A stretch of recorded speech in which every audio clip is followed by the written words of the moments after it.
Dwight wanted to level up because of Tulsa King, but will he blow out at last? Bubbles showed off some of our favorite crime bosses' recent developments. In the most recent Tulsa King Season 3 episode, Dwight and Joanne talked about Billy's suspicions, and Dwight was compelled to acknowledge his deal with the federal government. He defended it by saying that everyone was protected and that they needed to continue moving forward. Are you aware of the word momentum? The police were removing the inspector's body from the distillery, apparently believing the accident report. Finding the body was a huge shock and reminded Bodie of prior pain, as he wasn't happy that the gang kept him in the dark.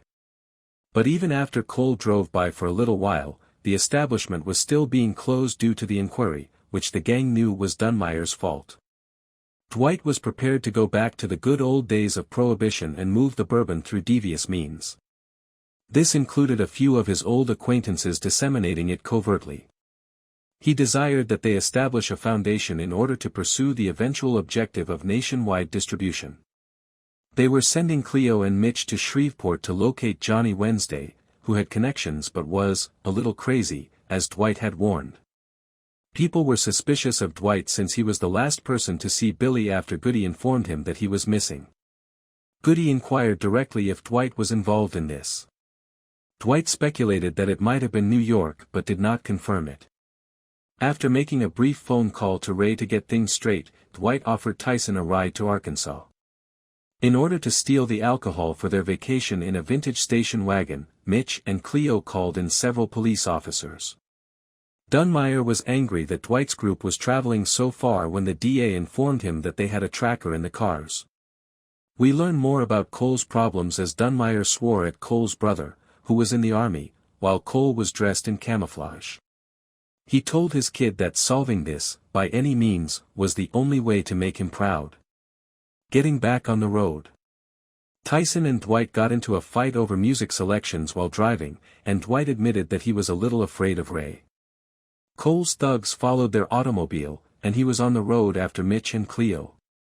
Art called Bodie on Billy's disappearance, and the three of them agreed that this was terrible.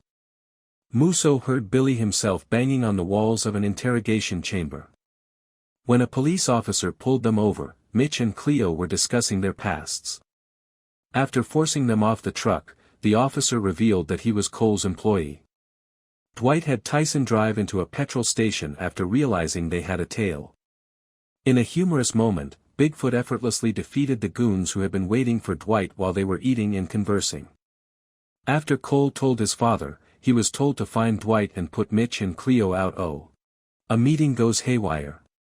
At a tiny chapel, Mitch and Cleo discovered Johnny prepared to hand out the alcohol.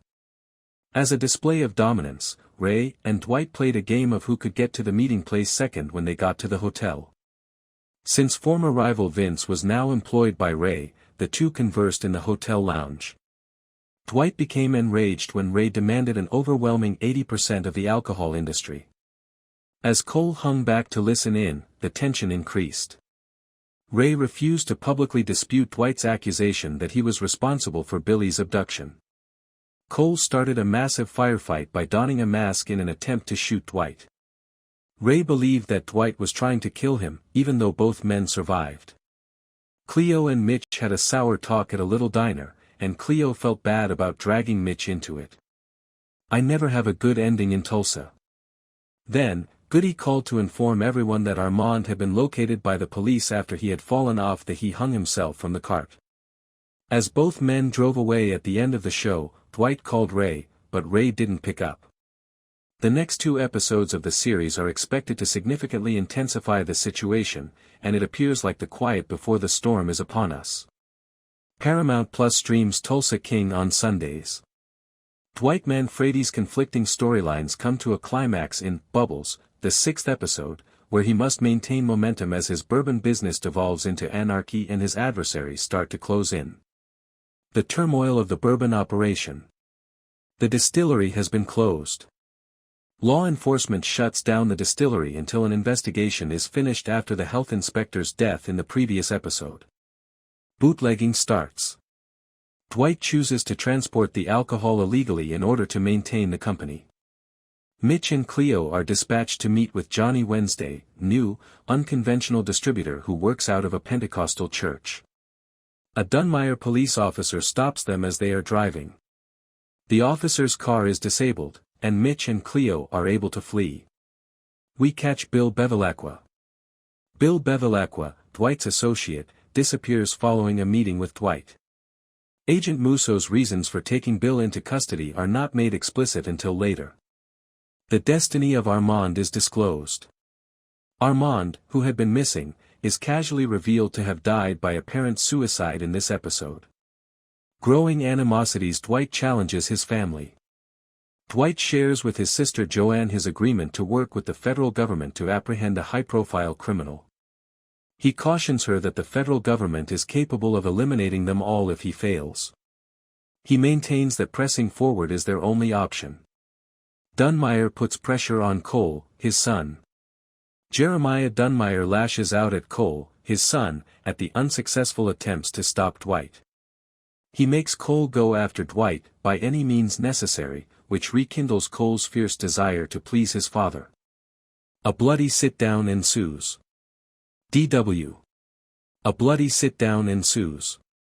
Dwight goes to Arkansas in order to meet Quiet Ray, a rival gangster, in a restaurant known as Bubbles. Ray accuses Dwight of being complicit in the disappearance of Bevilacqua and demands an 80% share of his bourbon business. The gunfight. Cole breaks into the conference and starts shooting at Dwight out of desperation. Despite the fact that no one is murdered, Quiet Ray is certain that Dwight planned the strike because of the turmoil. War preparations and aftermath. Strained partnerships and growing dangers. Furious and feeling deceived, Quiet Ray disregards Dwight's calls. Cole's activities and the failed deal force Dwight to fight the Dunmires and his opponents in New York on two fronts. The barriers are getting closer. As he negotiates the threats from the Dunmire family, police enforcement, and now Quiet Ray, Dwight's life is falling apart at the end of the episode. A brutal conclusion is imminent as the scene is prepared for a full-scale mob battle.